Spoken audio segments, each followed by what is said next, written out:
اعوذ باللہ من الشیطان الرجیم بسم اللہ الرحمن الرحیم رب اشرح لی صدری ویسر لی امری واحلل عقدۃ من لسانی یفقہوا قولی آمین یا رب۔ السلام علیکم ورحمۃ اللہ وبرکاتہ۔ الحمدللہ 28واں پارہ ہم سب نے اللہ تعالیٰ کی توفیق سے مکمل کیا ہے۔ امید ہے کہ آپ سب نے خوب ساری دعائیں کی ہوں گی، سجدہ شکر بھی ادا کیا ہوگا، کیونکہ یہ بہت بڑی نعمت ہے الحمدللہ، اور ایک نیکی کے بعد دوسری نیکی کرنے کا موقع ملنا یہ بھی اللہ تعالیٰ کی طرف سے ہمارے لیے ایک بہت بڑا انعام، بہت بڑی نعمت ہے، تو اس پر بھی ہم اللہ تعالیٰ کا شکر ادا کرتے ہیں۔ تو الحمدللہ 29واں پارہ شروع کریں گے، 29 پارہ الحمدللہ۔ اس میں ہم دیکھیں گے ٹوٹل 11 سورے ہیں، اور چھوٹی چھوٹی سی صورتیں ہیں، لیکن ہے چھوٹی صورتیں لیکن اتنی زیادہ یعنی اثر انداز کرنے والی صورتیں ہیں، جس میں آخرت کی فکر ہے، میدان حشر کا ذکر۔ انشاءاللہ یہ پارہ بھی جب ہم مکمل کریں گے تو کافی ہم دیکھیں گے کہ اپنے آپ کو ہم کس طرح آخرت کی فکر کرنے میں ہم زیادہ آگے اپنے آپ کو دیکھیں گے انشاءاللہ باذن اللہ۔ تو اب دیکھتے ہیں سورہ ملک ہے سب سے پہلا سورہ 29ویں پارے کا۔ اس میں ہم دیکھیں گے سب سے پہلے اس کی فضیلت، اور پھر ہم آیت نمبر 1 سے لے کے 5 تک اس میں دیکھیں گے موت اور حیات، یعنی اللہ تعالیٰ نے کس طرح زندگی اور موت دی ہے اس میں، اور آسمان اور ستاروں کی تخلیق میں اللہ تعالیٰ نے اس میں کیا مقصد ہے، اس میں ہمارے لیے کیا سبق ہے یا ہمارے لیے کیا ہے وہ ہم دیکھیں گے۔ پھر ہم آیت نمبر 6 سے 11 تک جہنم میں اور جو اس میں جانے والے ہیں، داخل ہونے والے ہیں، ان لوگوں کا ذکر اللہ تعالیٰ نے فرمایا ہے۔ اللہ تعالیٰ ہم سب کی حفاظت فرمائے۔ پھر 12 سے 15 میں ہم دیکھیں گے جو لوگ بغیر اللہ تعالیٰ کو دیکھیں، جو اللہ تعالیٰ سے ڈرتے ہیں، ان کے لیے اللہ تعالیٰ نے کیا اجر تیار کیا ہے، ان کی کیا جزا ہے۔ اور پھر 16 سے لے کے ہم 19 تک دیکھیں گے جو اللہ تعالیٰ کے عذاب سے بے خوف ہو جاتے ہیں، ان کے بارے میں اللہ تعالیٰ نے کیا فرمایا۔ اور پھر اللہ تعالیٰ کی اتنی بڑی بڑی نشانیوں کا ذکر ہے، اللہ تعالیٰ کی قدرت، یعنی جو نشانیاں آس پاس جیسے پرندے ہیں تو پرندوں کے اڑنے میں بھی اللہ تعالیٰ کی یعنی ایک قدرت کی دلیل اس میں ہمیں نظر آتی ہے۔ پھر اس کے بعد 20 سے 27 میں ہم دیکھیں گے اللہ تعالیٰ کے سوا کوئی مدد نہیں کر سکتا اور نہ ہی کوئی رزق دے سکتا ہے۔ اور پھر کافر اور مومن کی مثال بھی بیان کی گئی ہے، اور پھر آخرت کی دلیل ہے، کچھ ایسی آیات ہے جس میں آخرت کی دلیل یعنی آخرت کا حق ہونا ہمیں اس سے پتہ چلتا ہے۔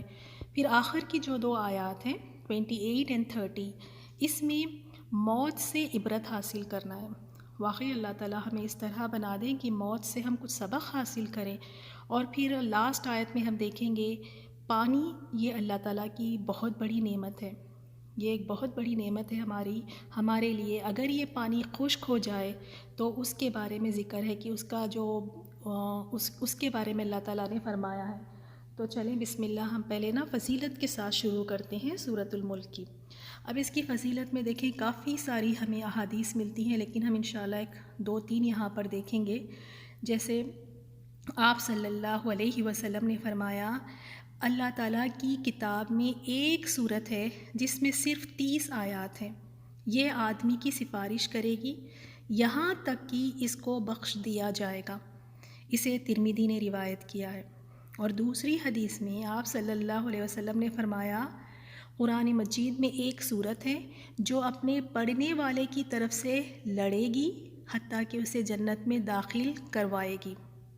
اور اس کے بعد اور دوسری حدیث سنن ترمذی کی حدیث ہے جس میں آپ صلی اللہ علیہ وسلم کے بارے میں آتا ہے، بیان کیا گیا ہے کہ آپ صلی اللہ علیہ وسلم رات کو سونے سے پہلے سورۃ الف لام میم سجدہ اور سورہ ملک کی تلاوت ضرور کرتے تھے، ضرور پڑھا کرتے تھے۔ اور آخری حدیث ہم دیکھ لیتے ہیں اس کی فضیلت میں، وہ یہ ہے کہ سورہ ملک عذاب خبر سے روکنے والی ہے، یعنی وہ لوگ جو واقعی فرائض بھی پورے کرتے ہیں اور اللہ تعالیٰ کے احکام کے بھی پابند ہیں، اسلام میں وہ یعنی پورے احکامات کو بجا لاتے ہیں اور پھر پابندی کے ساتھ سورۃ الملک کی تلاوت کرتے ہیں، تو امید ہے کہ اللہ تعالیٰ انہیں عذاب قبر سے محفوظ رکھے گا۔ اور یہ والی حدیث ہم سب کو پتہ ہے کہ سورہ ملک کی تلاوت سونے سے پہلے پڑھنے والوں کو عذاب قبر سے یعنی اللہ تعالیٰ حفاظت فرمائے گا۔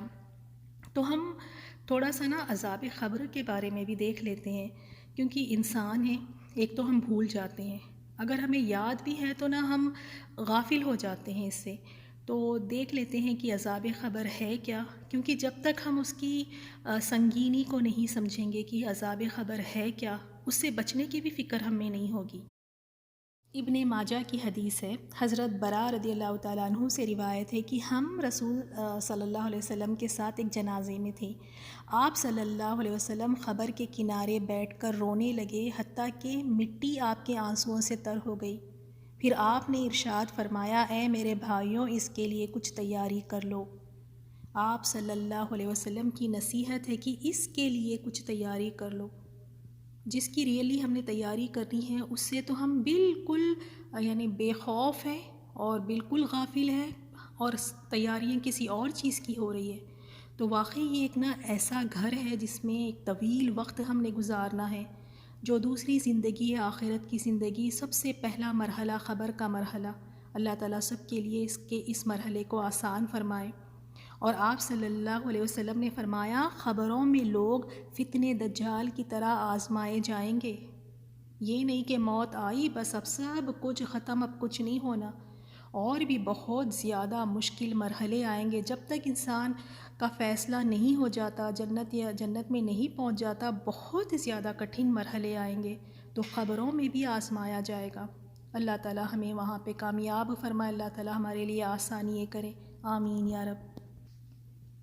اور آپ صلی اللہ علیہ وسلم نے فرمایا، اگر لوگ عذاب قبر دیکھ لیں تو قبروں میں مردے دفن کرنا چھوڑ دیں، یعنی اس قدر اس میں عذاب ہوتا ہے، اگر اس کی آوازیں سن لے یا دیکھ لے تو پھر کوئی کسی کو وہاں پہ دفنائے نہیں۔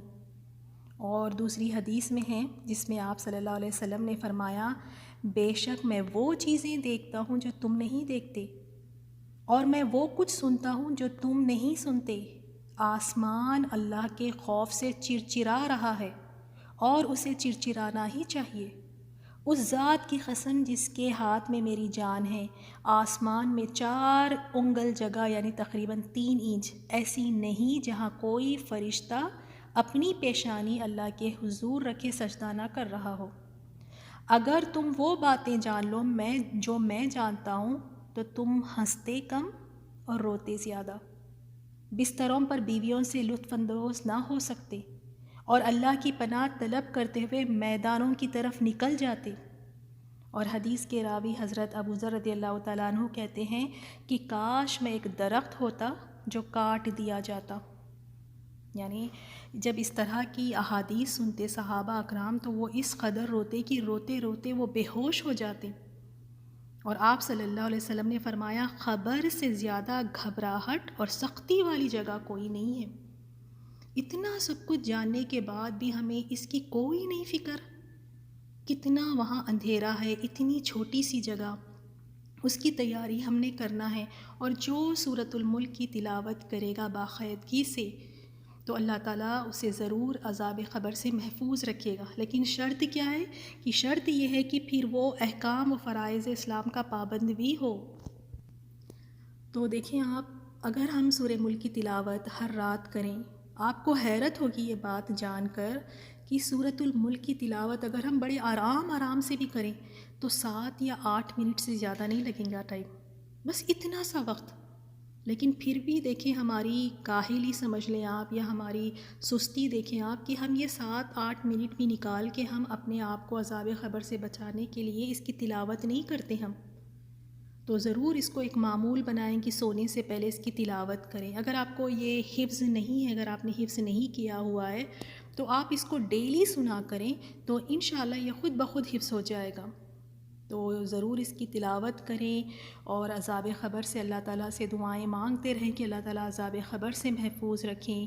اور کیونکہ وہ ایسا گھر ہے، وحشت کا گھر ہے، اندھیرا گھر ہے، کیڑے اور مکوڑوں کا گھر ہے، وہ اللہ تعالیٰ سب کے لیے وہ گھر کو اللہ تعالیٰ آسان کر دے، اللہ تعالیٰ جنت کا ایک باغ بنا دے، آمین یا رب۔ تو چلیں اب ہم آیت نمبر 1 کی طرف آتے ہیں، آیت نمبر 1۔ اب اس میں دیکھیں تبارک الذی، بڑی ہی بابرکت ہے، الذی وہ ذات، بیدہ جس کے ہاتھ میں ہے، الملک تمام بادشاہی۔ یہاں اللہ تعالیٰ کی قدرت کے بارے میں بتایا گیا ہے کہ جتنی بھی یعنی وہ ذات بڑی ہی بابرکت ہے جس کے ہاتھ میں بادشاہی ہے۔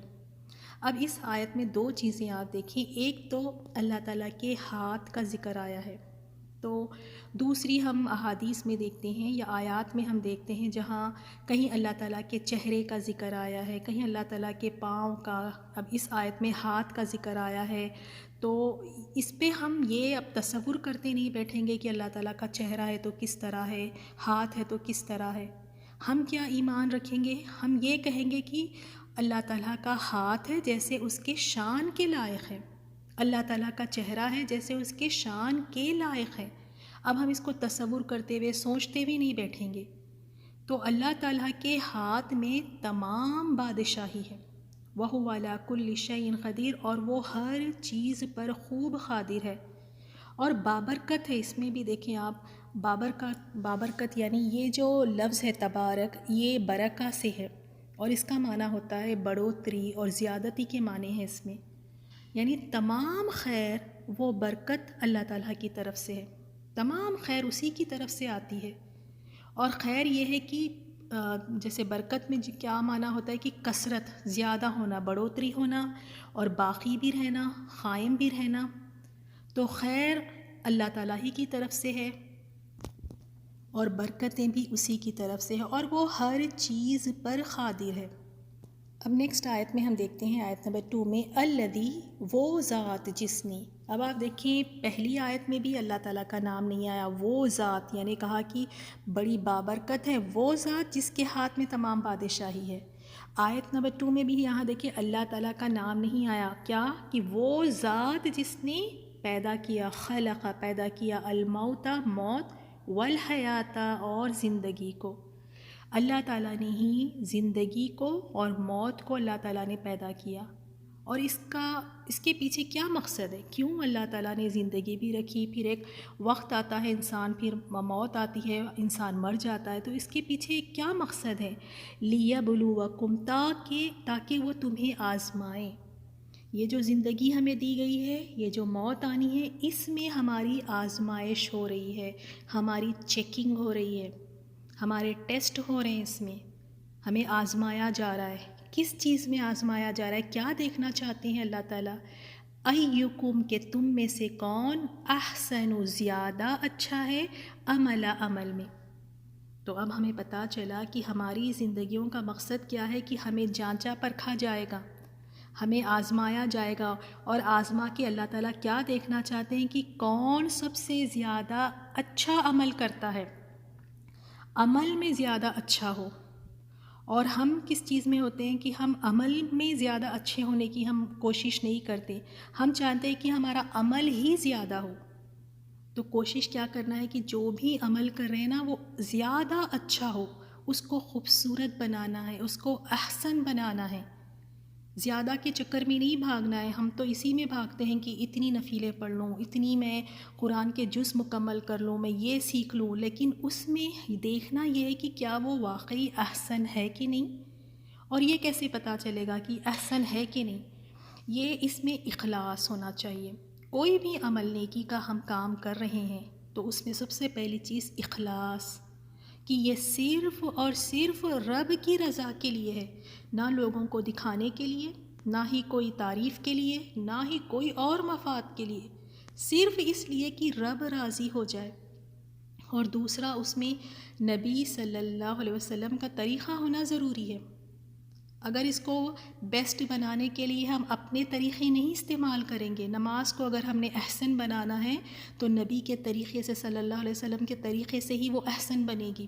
تو تمام عبادات میں کیا ہونا ہے؟ اخلاص اور نبی صلی اللہ علیہ وسلم کا طریقہ۔ اور یہ بھی چیز ہم اس میں شامل کرتے ہیں کہ جو بھی ہم عمل کریں مسلسل کریں۔ ایسا عمل اللہ تعالیٰ کو پسند ہے جو مسلسل طور پہ کیا جائے، کبھی کر رہے ہیں کبھی چھوڑ رہے ہیں، شوق آیا تو شوق میں کر رہے ہیں، اور جب مصروف ہو جاتے ہیں، جب دل نہیں چاہتا تو چھوڑ دیتے ہیں۔ نہیں، اللہ تعالیٰ کو نا اس طرح والے عمل نہیں پسند۔ تھوڑا ہی عمل کیوں نہ ہو لیکن مسلسل طور پہ جسے ہم کریں، تو اس سے ہمیں پتہ چلا کہ اللہ تعالیٰ دیکھنا چاہتا ہے کہ کون عمل میں زیادہ اچھا ہے، عمل میں اچھا کون کرتا ہے۔ یہ نہیں فرمایا اللہ تعالیٰ کہ کون زیادہ کام کرتا ہے، ہم تو زیادہ کی دوڑ میں بھاگتے ہیں نا، تو اللہ نے یہ نہیں فرمایا۔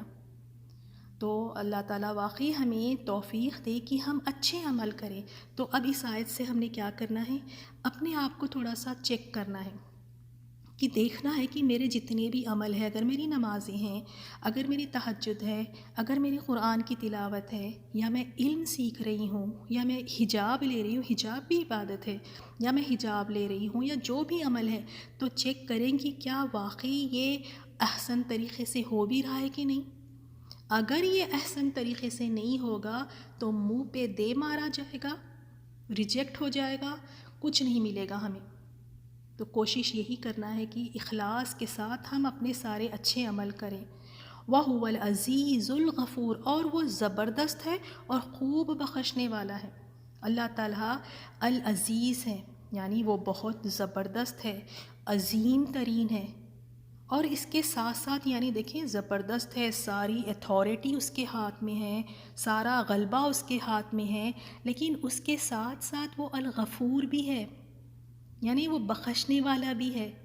اگر کوئی گناہ ہو جاتا ہے، تم اللہ تعالیٰ کی طرف پلٹتے ہو، جب تم اس سے توبہ کرتے ہو، کوئی بھی نافرمانی کا کام ہو جاتا ہے، کوئی اس کے حکم کی مخالفت کرتے ہیں، پھر اس کے بعد احساس ہوتا ہے اور اس کی طرف رجوع کرے، تو وہ ذات الغفور ہے۔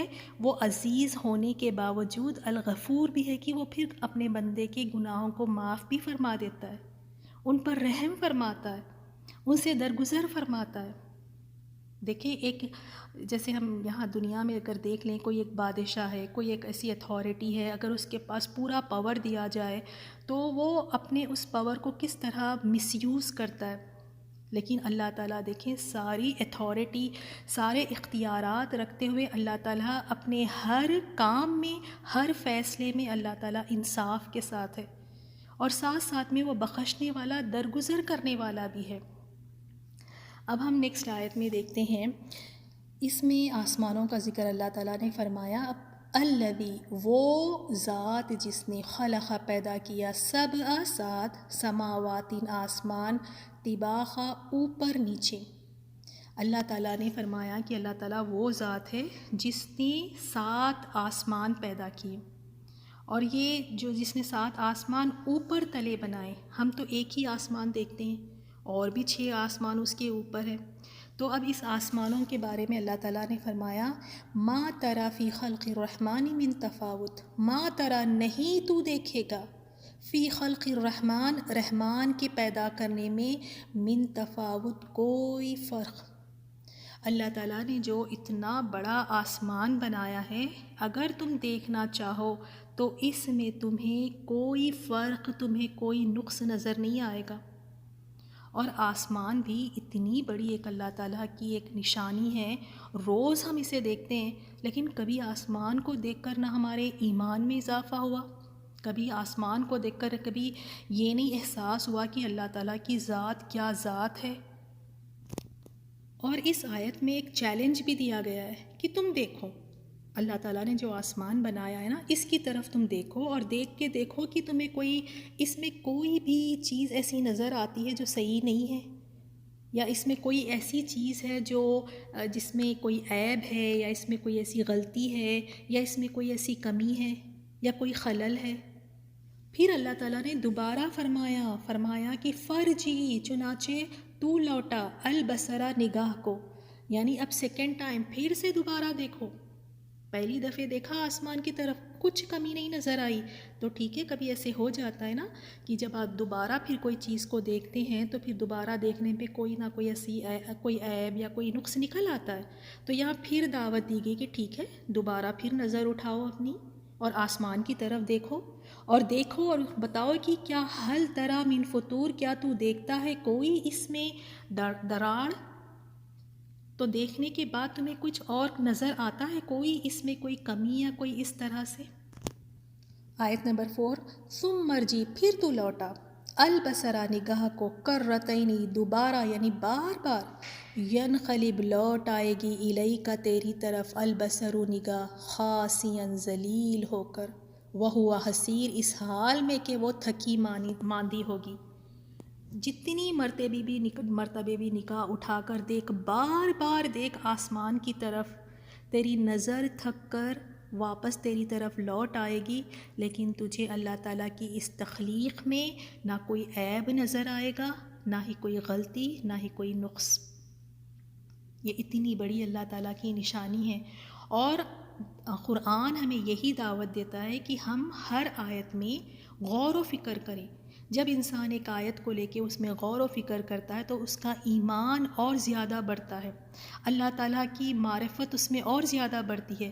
اب آسمان کی طرف دیکھیں آپ، کتنے نے ہزاروں سال سے یہ آسمان کھڑا ہے، اور اس آسمان کی طرف دیکھیں، اس کا رنگ نہ پھیکا ہوا، نہ ہی اس میں کوئی تڑک ہے، اور اتنے سالوں سے ہے، نہ ہی پرانا نظر آتا ہے۔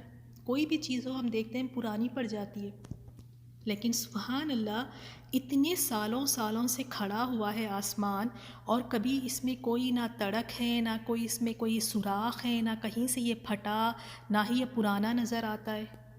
اور اس کا رنگ اللہ تعالیٰ نے اتنا خوشنما بنایا ہے کہ جب انسان آسمان کی طرف نظر اٹھا کے دیکھتا ہے تو اس کے دل کو وہ یعنی سکون محسوس ہوتا ہے۔ آنکھوں کو بھی جب وہ دیکھتا ہے تو اس کی آنکھیں بھی بڑی پرسکون ہو جاتی ہے۔ اب تصور کریں کہ یہ آسمان کا رنگ جو اللہ تعالیٰ نے نیلا بنایا ہے، اگر لال ہوتا یا کالا ہوتا یا پیلا ہوتا، تو اگر یہ اس طرح کے رنگ ہوتے آسمان کے، تو وہ رنگ کو دیکھ کر ہی ایک وحشت طاری ہو جاتی۔ لال رنگ اگر دیکھ لیں، کالا دیکھ لیں، کہ آسمان پہ نظر اٹھائے تو بالکل لال اور کالا، آنکھوں کو بھی ناگوار لگے، آنکھوں کو وہ رنگ چبھتے۔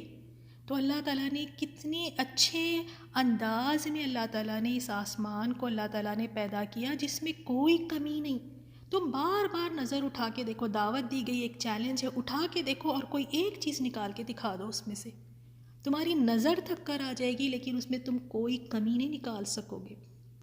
تو جب اس کی جو چیز اس نے پیدا کی ہے آسمان، وہ اس قدر یعنی دیکھنے میں اتنی بھلی لگتی ہے، جس میں کوئی غلطی نہیں، تو اس کے بنانے والے کے بارے میں سوچے کہ وہ پھر کیا ذات ہوگی، اس کی پھر کیا قدرتیں ہوں گی، اس کی پھر کیا شان ہوگی پھر۔ اور پھر دیکھیں کہ آسمان کو اللہ تعالیٰ نے بنا کے ایسے چھوڑ نہیں دیا، وَلَقَدْ اور البتہ تحقیق، زَيَّنَّا ہم نے زینت دی، السماء الدنیا آسمان دنیا کو، بِمَصَابِيحَ چراغوں سے، وَجَعَلْنَاهَا اور ہم نے بنا دیا انہیں رُجُومًا لِلشَّيَاطِينِ شیطانوں کو مارنے کا ذریعہ۔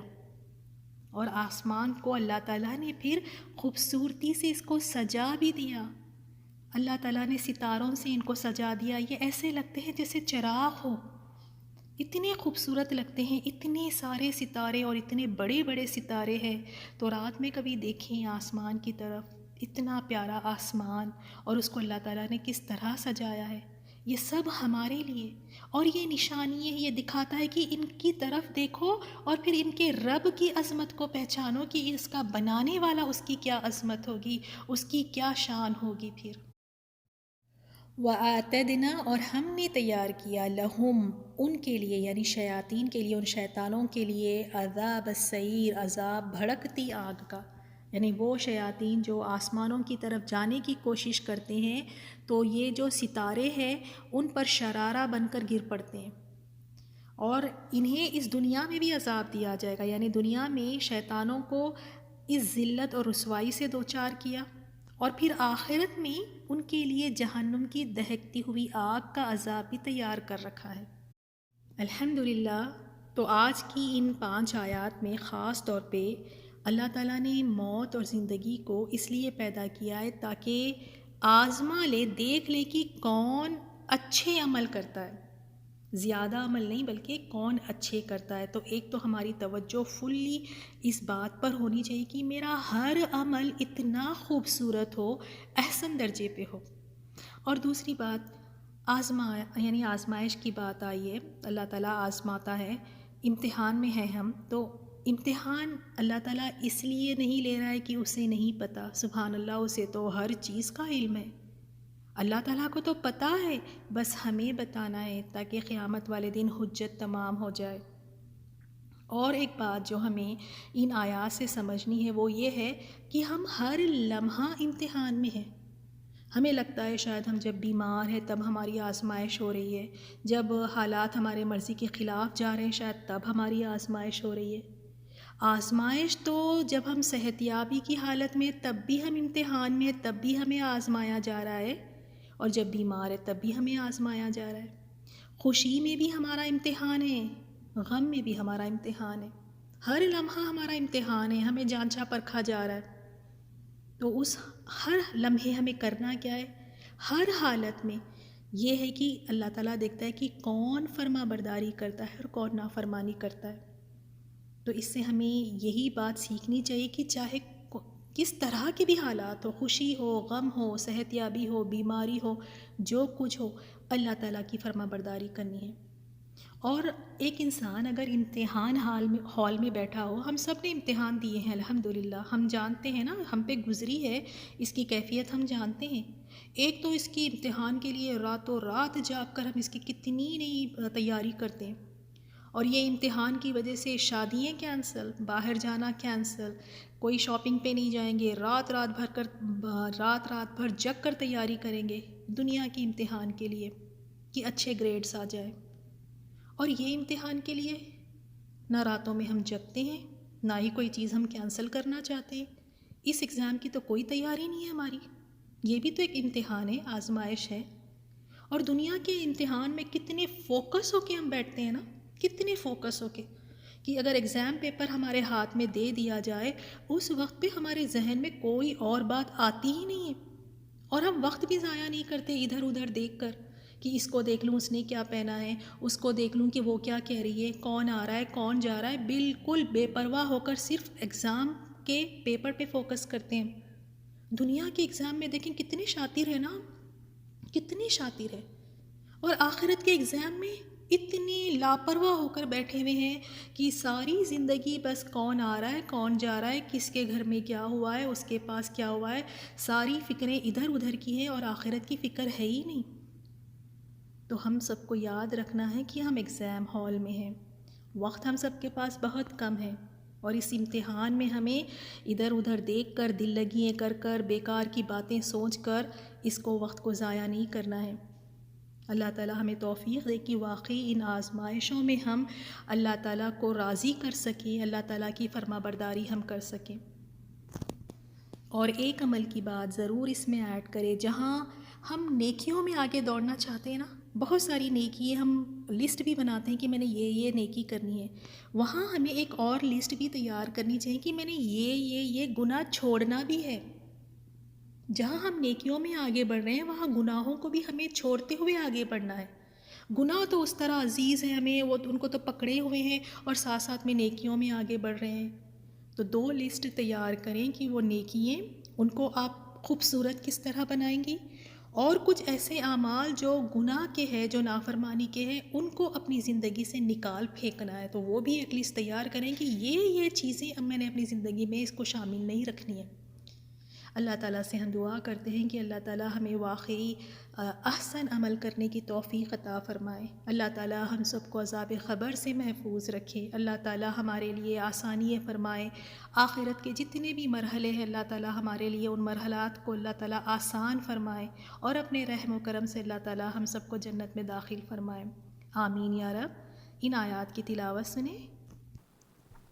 اعوذ باللہ من الشیطان الرجیم، بسم اللہ الرحمن الرحیم، تبارک الذی بیدہ الملک وہو علی کل شیء قدیر، الذي خلق الموت والحياة ليبلوكم أيكم أحسن عملا وهو العزيز الغفور، الذي خلق 7 سماوات طباقا ما ترى في خلق الرحمن من تفاوت فارجع البصر هل ترى من فطور ثم ارجع البصر كرتين ينقلب إليك البصر خاسئا وهو حسير ولقد زينا السماء الدنيا بمصابيح وجعلناها رجوما للشياطين وأعتدنا لهم عذاب السعير